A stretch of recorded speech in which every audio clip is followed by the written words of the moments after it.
자, 다우지수 0.7% 상승을 했고요. S&P 500 0.9, 나스닥 지수 1.4% 올랐습니다. 우리 매일매일 봤잖아요. 시장 뭐 오늘 뭐 4거래일째 올랐습니다. 5거래일째 올랐습니다 했는데 다우와 S&P는 5거래일 연속 올랐습니다. 그러니까 지난주 내내 월요일부터 금요일까지 계속 올랐다는 거예요. 상승폭도 적지 않았죠. 그러면서 지금 주간 상승률이 다우, S&P 모두 다 5%대 기록했습니다. 5.1, 5.9% 기록을 했는데 작년 10월, 11월 이후 지금 이 주간 상승률이 최고치입니다.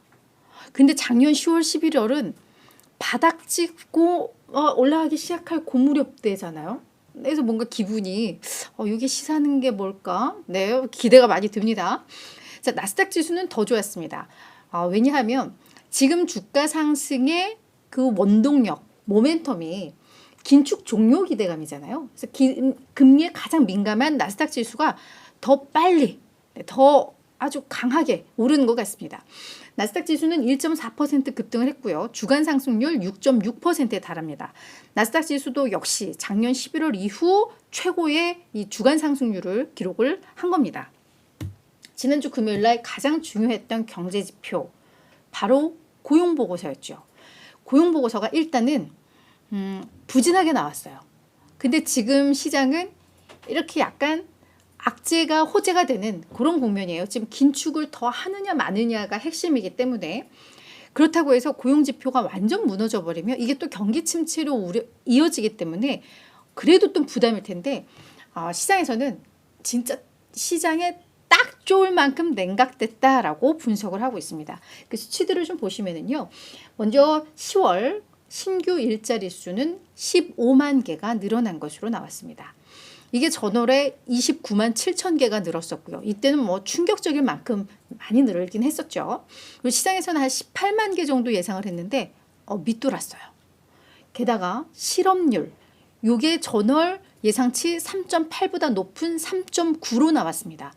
작년 1월 이후 최고치예요. 시간당 평균 임금은 전월과 비교해서 0.2% 상승하는데 그쳤습니다. 요건 또 예상보다 둔화됐어요. 고용 보고서가 전반적으로 냉각됐다라고 보시면 될 것 같은데 그럼 이걸 어떻게 봐야 되나? 자, 글로벌 X의 미셸 클러버 포트폴리오 전략가가 하는 얘기를 보니까 이번 보고서 내용은 인플레이션과 금리 우려를 완화시킬 수 있는 수준이다. 동시에 일단 신규 일자리가 15만 개예요. 10만 개 이상의 일자리를 추가하고 있는 이 탄탄한 여전히 탄탄하다는 이 노동시장의 현 주소를 보여줬기 때문에 어떤 경기 침체로 이어질 만큼 되게 또 두려운 수준은 아니야. 그러니까 너무 딱 좋아 라고 이야기를 한 거고요.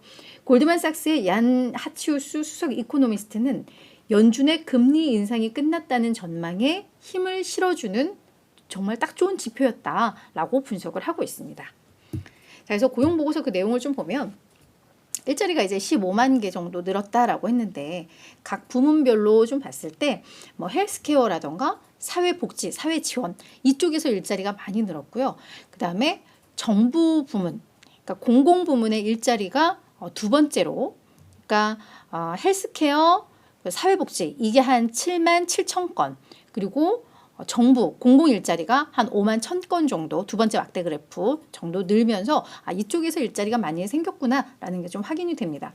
다만 그 아래쪽에 보면 제조업에서 3만 5천 개의 일자리가 줄어든 것으로 나왔는데 이거는 그 지금 자동차 노조 파업 때문에 이건 발생한 것이고 지금 핵심 3사가 다 잠정 합의를 이뤘기 때문에 아마 이게 11월 고용보고서에서는 이 수치가 많이 좀 바뀔 거다. 그렇게 되면 아마 일자리가 11월에는 또 어떻게 바뀔지를 좀 봐야 된다라는 분석들이 좀 있기는 합니다. 그래서 요 제조업 쪽에서 일자리 상실된 것은 자동차 파업의 여파가 컸고, 그 다음에 이쪽 뭐 창고 쪽 업무라던가 이 운송 쪽 이쪽은 지금 좀 많이 안 좋긴 한 것 같아요. 특히 트럭 운송 쪽에서도 일자리가 많이 잃어가고 있는 게 부도가 나고 이런 이슈들이 계속 이어지고 있는데 이쪽에서도 현재 좋지는 않구나라는 게 확인은 되고 있습니다. 그래서 이런 일자리 지표는 세부 내용은 이랬다. 이건 그냥 참고로 넘어가면 좋을 것 같습니다.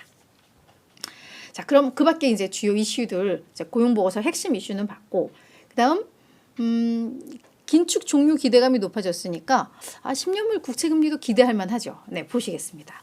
10년물 국채금리 4.58%, 4.5%까지 내려왔습니다. 전일 대비해서 9bp나 좀 하락을 한 그런 수치인데요. 뭐 이것도 역시 뭐 이게 서로 순환이 되는 것 같아요. 그런 긴축 종료 기대감 때문에 국채금리도 떨어지고 그게 증시의 호재가 되기도 하고 서로 맞물리는 그래서 그런 움직임들 나왔고요. 그다음에 10월 ISM 서비스업 구매 관리자 지수가 나왔는데 요것도 조금 둔화가 됐습니다. 다만 그럼 이게 경기 침체 우리 또 우려해야 되는 거 아니야라는 생각을 할 수도 있는데 이것도 역시 50 이상이면 확장 국면이거든요. 여전히 좋다라는 거기 때문에 뭐 이것도 둔화되기는 했지만 또 경기 침체 뭐 이렇게 우려할 정도는 아니기 때문에 뭐 이것도 나쁘진 않았다라는 판단이 됩니다. 마지막은 기업 이슈인데요. 뭐 약간 채권 시장과 맞물려서 오늘 이걸 준비를 해왔는데 이 포드 자동차가 그동안 투기 등급이었죠. 예전에 코로나 터지고 나서 공장들 폐쇄하고 이러면서 국제 신용평가사 3사가 다 포드에 대해서 정크 등급으로 투기 등급으로 등급을 다 낮췄었어요.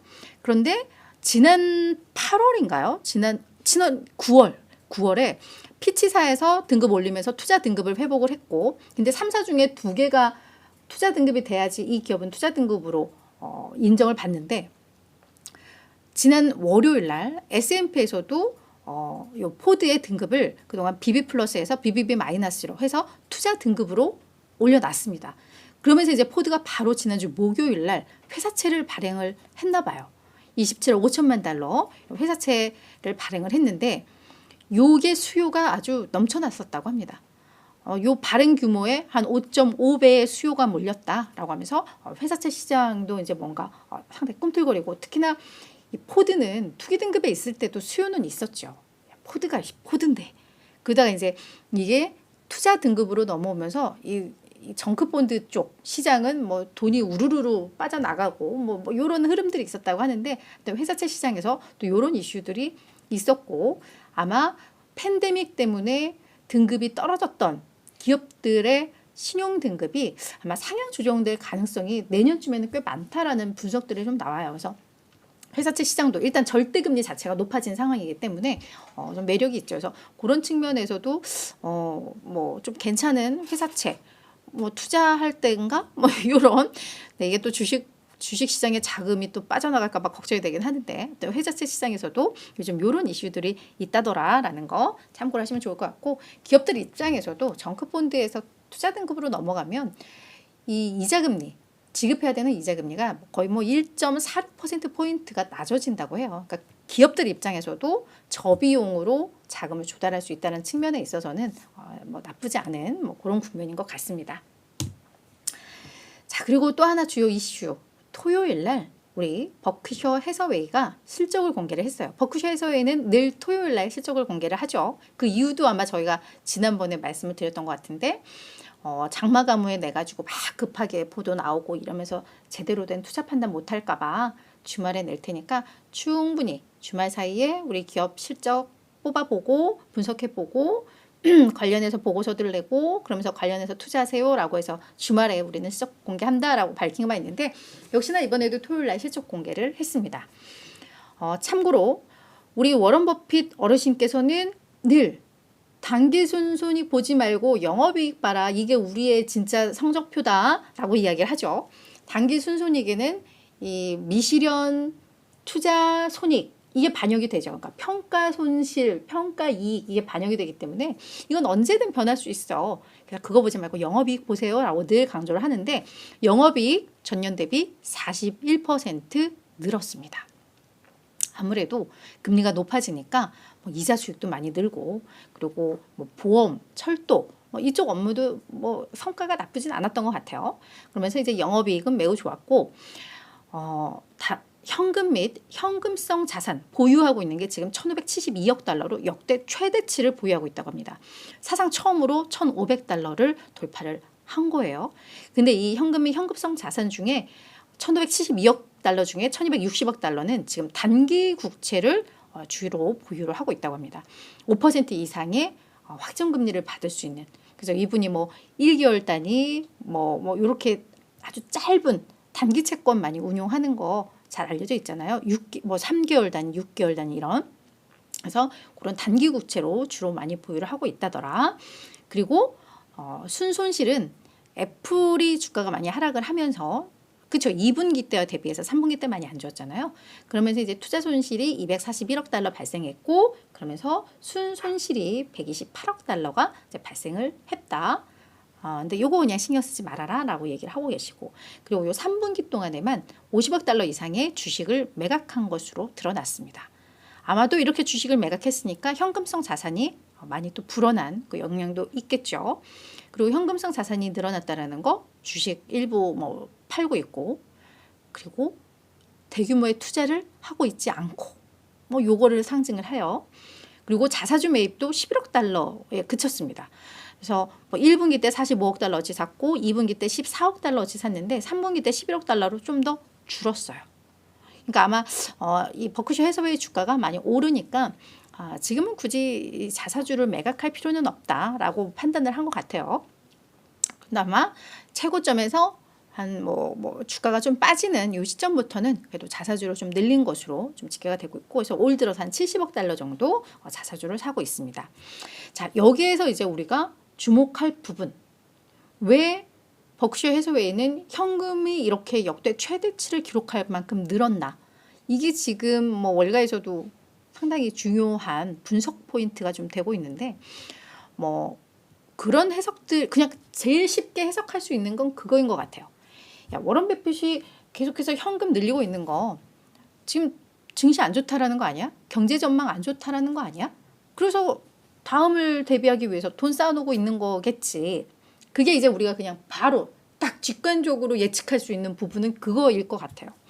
근데 우리가 이 워런 버핏 어르신께서 늘 하는 말 나는 뭐 경제든 기업 주가든 뭐 내일 무슨 일이 있을지 한 달 후에 무슨 일이 있을지 1년 후에 무슨 일이 있을지 예측하지도 않고 할 능력도 없다라고 늘 이야기를 하잖아요.